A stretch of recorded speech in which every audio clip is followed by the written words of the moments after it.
Teknisi merupakan sebuah profesi yang membutuhkan keahlian khusus di bidang teknologi. Sekilas terlihat sangat aman, tetapi beberapa teknisi ternyata mempertaruhkan nyawa mereka untuk melakukan tugasnya. Inilah profesi menantang maut di dunia.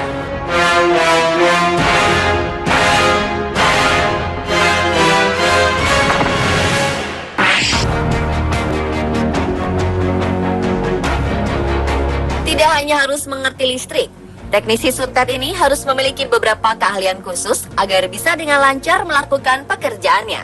Sutet merupakan singkatan dari saluran udara tegangan ekstra tinggi. Sutet ini fungsinya mendistribusikan listrik bertegangan tinggi dari pembangkit listrik ke tempat-tempat yang membutuhkan. Tegangan yang ada di dalam kabel sutet tidak tanggung-tanggung, bisa mencapai 70.000 volt bahkan lebih. Jika seseorang terkena sengatan listrik dari kabel sutet, maka orang itu bisa terpanggang hidup-hidup. Para teknisi ini bukan hanya beresiko terpanggang hidup-hidup, tetapi juga jatuh dari ketinggian puluhan meter. Jadi ketika memeriksa sutet, seorang teknisi harus mengetahui area berpijak yang aman, memiliki keseimbangan yang sempurna, dan juga tidak takut dengan ketinggian.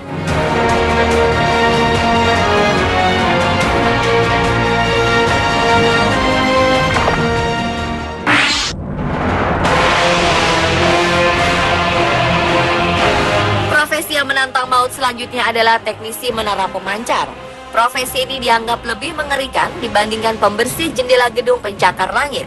Tinggi pemancar bisa lebih dari 500 meter dan harus dikerjakan secara manual. Bagi yang takut dengan ketinggian, disarankan tidak perlu melamar pekerjaan ini. Selain ketinggian, dibutuhkan ketelitian dan konsentrasi tinggi bekerja di atas ketinggian. Hilang fokus sedikit, nyawa menjadi taruhannya.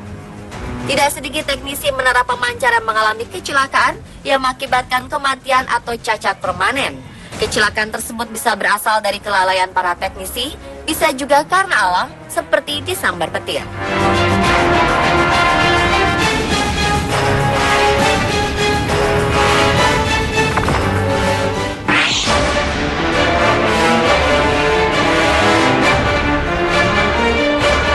Kemajuan ilmu pengetahuan dan teknologi sejak awal abad ke-20 membawa manusia tidak hanya ke ujung bumi, tapi keluar angkasa juga. Setiap negara berlomba-lomba membangun satelit di ruang angkasa untuk kebutuhan komunikasi, kontrol, dan kebutuhan lain menyangkut kehidupan masyarakatnya. Pemasangan, perawatan, dan perbaikan satelit membutuhkan para ahli. Meskipun teknologi keluar angkasa semakin canggih, tetap saja pekerjaan ini menantang nyawa. Kesalahan-kesalahan kecil saja bisa berakibat fatal, misalnya kebocoran pada baju ruang angkasa. Jika ada lubang kecil saja, para teknisi bisa menjadi jasad beku di luar angkasa.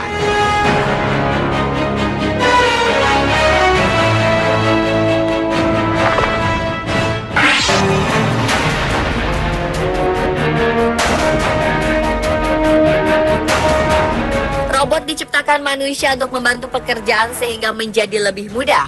Namun di saat tertentu, robot ini pun bisa membahayakan manusia, seperti yang terjadi di salah satu pabrik di Jerman.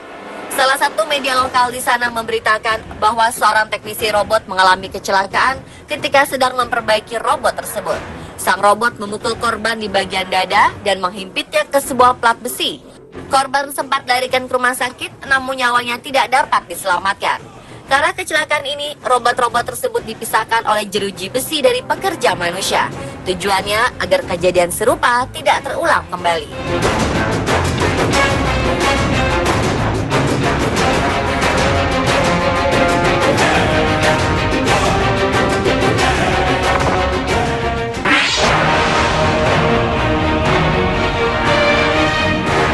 Walaupun tidak ikut terbang, teknisi pesawat tempur ternyata memiliki resiko kematian yang cukup tinggi. Selama merawat pesawat tempur, mereka sangat dekat dengan bahan-bahan kimia. Bahan-bahan ini bisa terhirup atau terkena kulit yang mengakibatkan tubuh menjadi terkontaminasi. Salah satunya adalah cairan spiritus yang digunakan untuk membersihkan kaca pesawat dari kabut.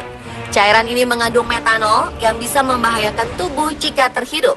Beberapa tahun yang lalu, ada 3 teknisi pesawat tempur dari Rusia yang tewas dalam waktu berdekatan. Setelah jenazah para teknisi diperiksa, di dalam tubuh ketiga jenazah tersebut terdapat zat etanol dan metanol dengan jumlah melebihi kadar aman bagi tubuh.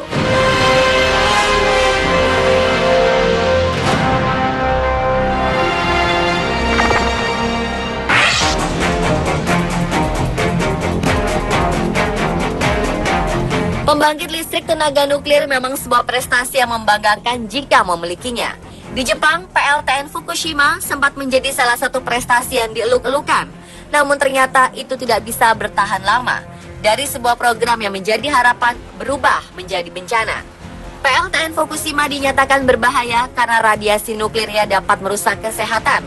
200.000 penduduk harus diungsikan dan para teknisi yang bekerja di PLTN tersebut pun terpaksa dievakuasi. Sekarang hanya ada 50 orang yang masih mengabdi di PLTN tersebut, mencari cara agar bencana yang dikhawatirkan tidak semakin besar. 50 teknisi ini dinyatakan sudah terkontaminasi radiasi nuklir yang membahayakan tubuh. Mereka ditugaskan untuk mendinginkan batang-batang nuklir dengan air sehingga tidak terjadi kebocoran. Keadaan ini sempat menyedot perhatian internasional.